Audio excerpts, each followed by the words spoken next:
So, mani guys, mani akong panganay, na siya anak. Yung anak, pila nakabulan yung anak day? 7 months po. 7 months, oo, 7 months. So, siya akong kuan, kamugulangan, tapos, mao po niya akong kamugulangang apo. Pinakaunang apo. So, kuan na siya diri, layo siya sa amua. Na siya diri kapuyo. Muni iyang kuan.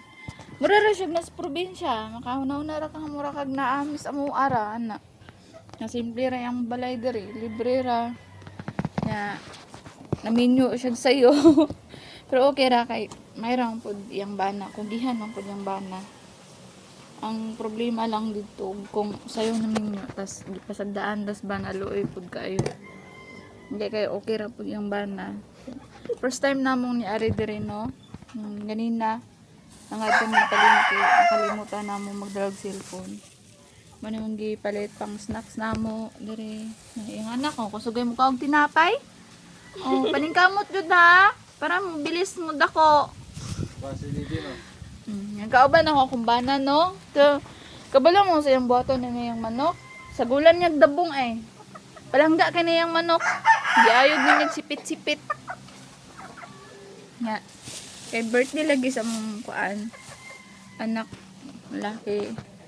So nami diri nang laag mi. Wa mi nag-expect nga ari de mi siyang balay kay gatuo mi adto mi sa Bailin kay naa dito iyang driver sa una. Nga kumpare pud namo.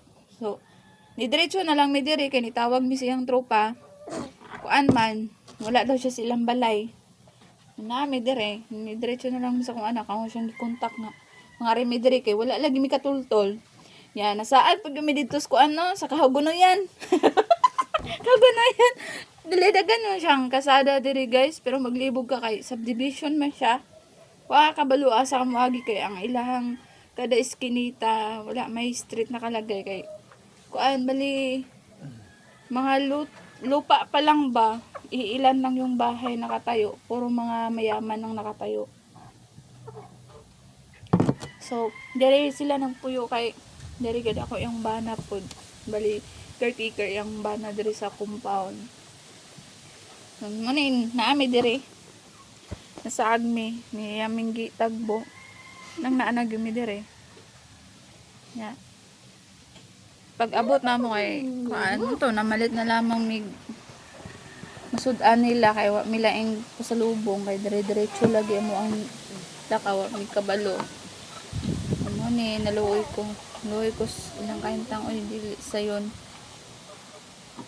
nga magpuyo kag ingani nga kuan kanang layo sa pamilya serang usa diri iyang anak sila ragang duha diri kas iyang bana na gatrabaho na dool ra noon pud pero mingaw kayo oy siya ra diri makahinumdum ko sa una nga nanganak sa iya ha. Ingana po akong kaimtang sa una kaso lang mangunguling naman po mo ang trabaho sa una. Bata pa siya, ingana kadaka o niyang anak o. Ingana siya kadaka sa una guys. Niya akong trabaho manguling. Iyang papa manguling. Kay bulag mamaya yung papa sa una kay kuan man bisyoso mo kay tanan. Niya nang buhay binata kayo. So galisod mi ako nabughat na ko. Tapos akong anak, nagkonvulsyon, nagkasakit-sakit na. Loy, kaya mo kaintang sa una, yung kugihan ko mananom sa una, kugihan magbuhig mga hayop. Pero ako nawili, gibiyahaan ko na ako amuang balay dito, pati siya, among hayop, gibilin ako. Nang layas mi sa akong anak, uli Migros. Muto nga, pag uli ako Migros, nangantid jud ko nga, di na jud ko mo balik sa ilang lugar. Di na jud ko mupuyo dito, di na jud ko pakita. So kada to nga nang layas mi sa akong anak dito, pati akong anak ko nakatuak si iyang papa. Yung siya kita siyang papa kay irresponsable mo yung papa kay og kung tarong siyang pagkaamahan, magkusa siya gahatag siyang anak no, kay katultol man siya sa mua.